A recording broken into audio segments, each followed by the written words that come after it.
A young man lies nervously in bed, tense and blushing, while beside him a woman sleeps peacefully in revealing lingerie. The scene creates a stark contrast between his discomfort and her calm presence. A calm and intimate moment unfolds as a young woman sleeps peacefully, her body leaning closely toward a man who stares at her in confusion and blushing surprise. His face reflects disbelief and uncertainty, unsure of how to react in this unexpected closeness. A new student stands awkwardly amid the bustling crowd at the prestigious Aoju University, known as the most fun campus in Japan. He appears overwhelmed by the energetic atmosphere and the lively introductions, feeling out of place in a wave of social excitement he can't immediately keep up with.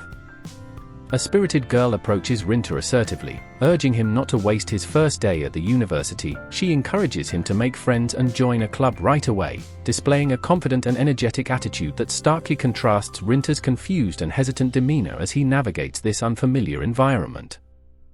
Rinta recalls how he and Itsuki left their quiet hometown, a remote village in Yamagata with no traffic lights and only 4 classmates, to face the bustling life of Tokyo. For him, the wide world had only existed in books, and now he feels overwhelmed by the high standards and crowds at university, while Itsuki energetically blends in without hesitation. With great enthusiasm, Itsuki invites Rinta to follow their dreams to Tokyo, holding up their university application form with hopeful eyes. Though initially hesitant, Rinta convinces himself he should enjoy the new life after coming all this way. Yet as he tries to blend into the bustling campus environment, he still feels awkward and out of place, longing for somewhere calm and familiar to ease his restless heart in this overwhelming new chapter. After struggling to find comfort amid the city's bustling energy, Rinta finally stumbles upon a grand and spacious city library. His eyes shine with awe as he steps into what feels like a dream world filled with books he had only imagined. Surrounded by towering shelves and rare editions of literary classics he's never seen before, Rinta feels as if he's entered his personal paradise. As he reaches for a book, his excitement radiates clearly, and the overwhelming tension he carried since arriving in Tokyo seems to dissolve in that very moment.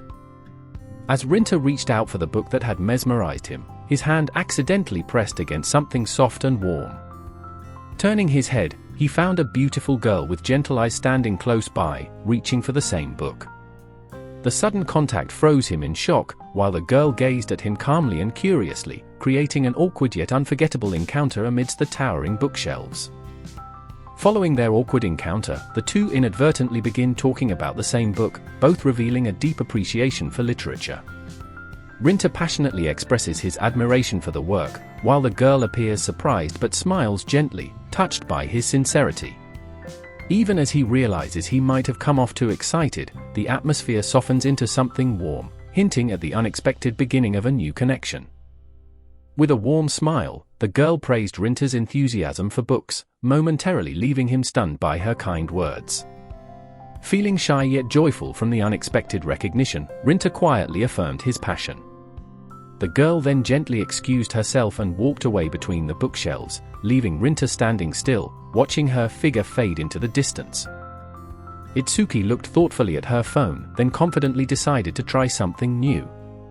Meanwhile, Rinta wandered down the quiet university hallway and stopped in front of a room labeled Literary Club. With a hesitant but hopeful motion, he opened the door, imagining a peaceful college life filled with warm conversations among fellow book lovers, something that hadn't even crossed his mind until now. Rinta steps into the literary club room and is surprised to find it much more crowded than he expected. He watches in awe as the members enthusiastically discuss literature. Suddenly, a lively girl bursts in and introduces herself as the club president, setting a casual yet energetic tone. Rinta begins to realize that there are indeed many people who love books just like him, and this thought brings him a bit of comfort. Rinta, who just entered the literary club, is taken aback when he's asked to introduce himself first. He nervously walks to the front, overwhelmed by the gazes of the others. With a red face and trembling voice, he stutters through his name, clearly anxious and uncertain. The room falls into silence afterward, making Rinta feel embarrassed and convinced that he completely failed his first impression. Meanwhile, introductions continue with the next member, leaving Rinta lost in his own self-conscious thoughts. Trying to calm down after his awkward introduction, Rinta meets Yuji, a relaxed and friendly member who openly admits he doesn't really like books. Yuji mentions a rumor that most of the visitors today came because of a super cute senior girl in the club. Rinta is caught off guard and confused by the claim. Just as the rumor is being discussed, the door swings open and a charming figure enters, apologizing for being late, leaving Rinta speechless and stunned. Rinta is stunned to recognize the girl who just entered as the same one he encountered earlier in the library. She is Shimizu Fumi, a second-year senior from the Faculty of Literature, and she instantly captivates the entire room with her presence. Her skin gleams, her hair flows silkily, and her face is both striking and serene. Her calm demeanor contrasts sharply with her stunning appearance, leaving Rinta with the feeling that he's witnessing something almost unreal. After the club meeting ends, Rinta and his friend leave the room while discussing their impression of Fumi-senpai. Rinta grows anxious and uncertain as his friend teases him with suggestive remarks about how Fumi seems too perfect to be real. His imagination runs wild, visualizing Fumi in a sensual light, but he quickly tries to shake off the thought, attempting to calm himself down even as his curiosity and fascination with the mysterious senior deepen.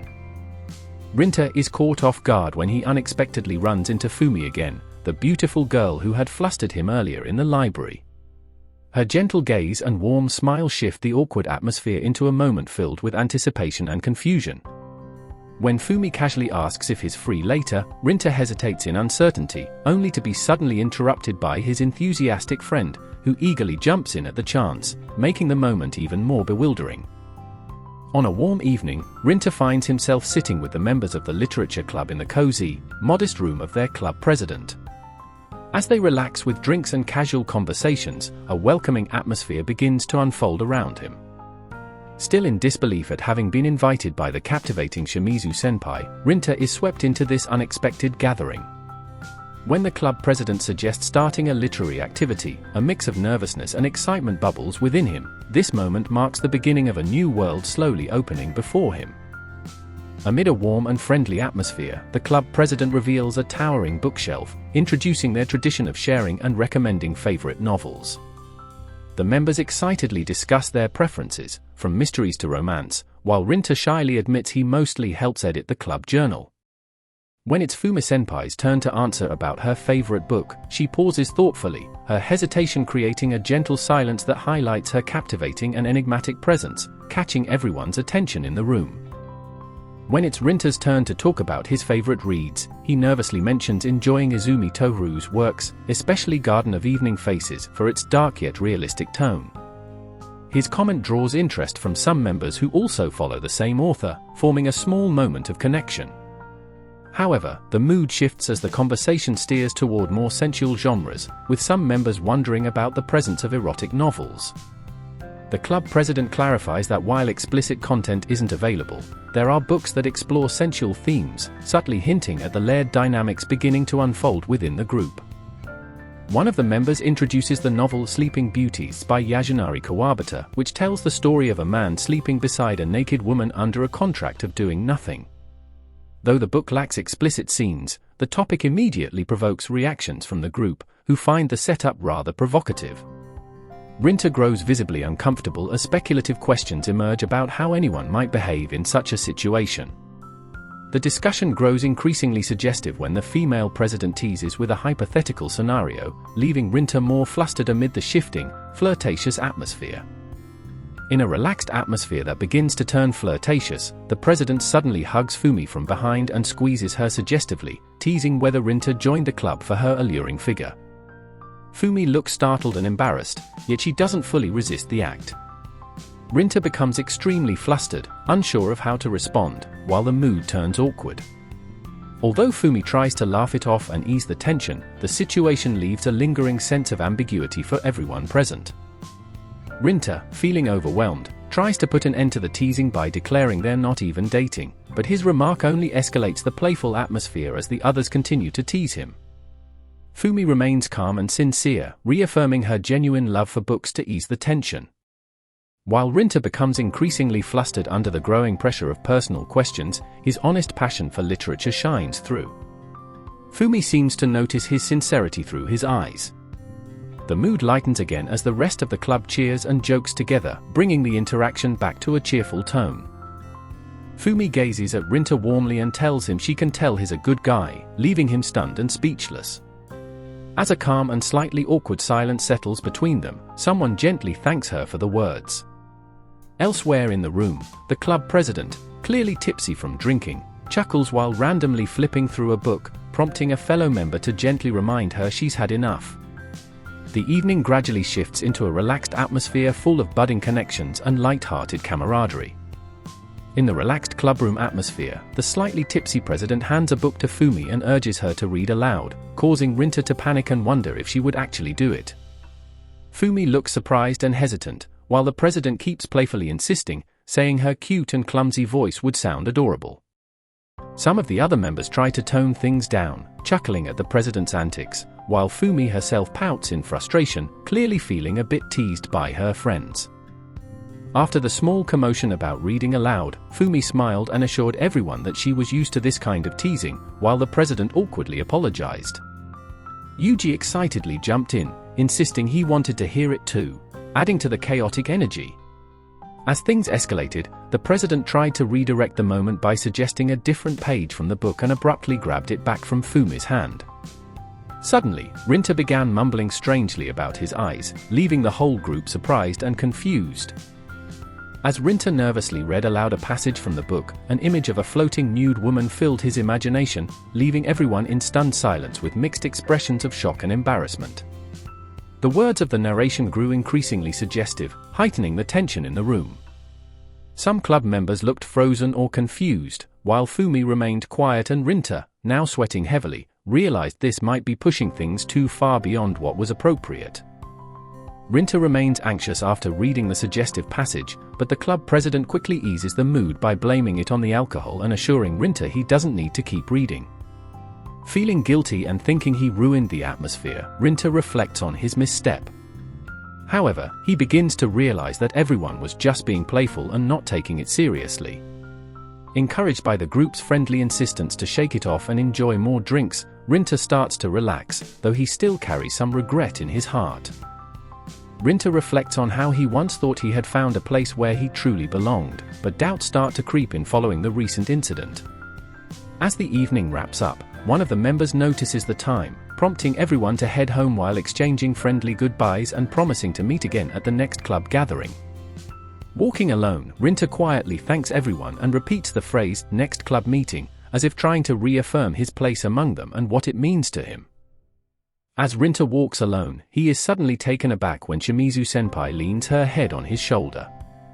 Stunned and confused by her unexpected action, he realizes she seems tipsy and not fully conscious. In the quiet city night illuminated by streetlights, their physical closeness unfolds without warning, deepening Rinta's unease as he continues to grapple with his place in the club and his connection to its members. Rinta sits inside a taxi with the sleeping Shimizu-senpai leaning against him, internally panicking and wondering how things ended up like this. As Shimizu, clearly intoxicated, shifts slightly, Rinta struggles to keep composed and maintain distance. Knowing he can't just leave her alone in such a vulnerable state, he tries his best to stay respectful while overwhelmed by their unexpected closeness.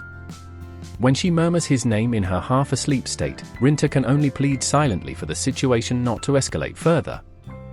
Inside the quiet taxi, Shimizu-senpai thanks Rinta for helping her during the earlier awkward reading incident, acknowledging how embarrassing it must have been. Rinta, flustered, insists that he should be the one apologizing. The mood shifts as Shimizu warmly asks him to call her Fumi, extending an intimate gesture that catches Rinta off guard. Nervous and unsure, Rinta hesitates, but she repeats it softly, encouraging him once more. Finally, Rinta responds with a wide-eyed "all right," struck by the growing bond between them. Inside the dimly lit taxi, Fumi looks at Rinta with a soft smile and blushing cheeks, suggesting a more intimate shift in tone. She hints at offering special attention to him for being a good guy. Rinta, sitting beside her, appears visibly flustered and overwhelmed by the sudden change in atmosphere. Fumi then mentions the alcohol affecting her and calmly decides to rest for a bit, deepening the tension and ambiguity of the moment. Inside the taxi now parked in front of an apartment building, Rinta sits nervously while Fumi rests her head drowsily on his shoulder. A notification buzzes on Rinta's phone, marking the passage of time, yet his thoughts are fixed on the sleeping girl beside him. Upon arrival, Fumi slowly awakens and, with a tired yet gentle expression, asks to be taken to her room, introducing a new unspoken tension between two hearts not yet fully aligned. With Fumi still unsteady on her feet, Rinta gently guided her through the quiet apartment corridor until they arrived at her door. After receiving the key and unlocking it, they stepped into the dim room. Clearly exhausted, Fumi asked for only one thing: to be helped to bed. Rinta complied carefully, and the atmosphere shifted into a silence filled with tension as the two were now alone in an intimate space, surrounded only by shadows and the sound of their own heartbeats. After laying Fumi down on her bed, Rinta stood awkwardly, frozen in place, his gaze accidentally falling on her relaxed form. The room was quiet, bathed in soft light filtering through the drawn curtains. Just as he resolved to leave, not wanting to overstay his welcome, Fumi softly called his name and shifted under the covers, her motion catching Rinta off guard and leaving him flustered and unsure of what to do next.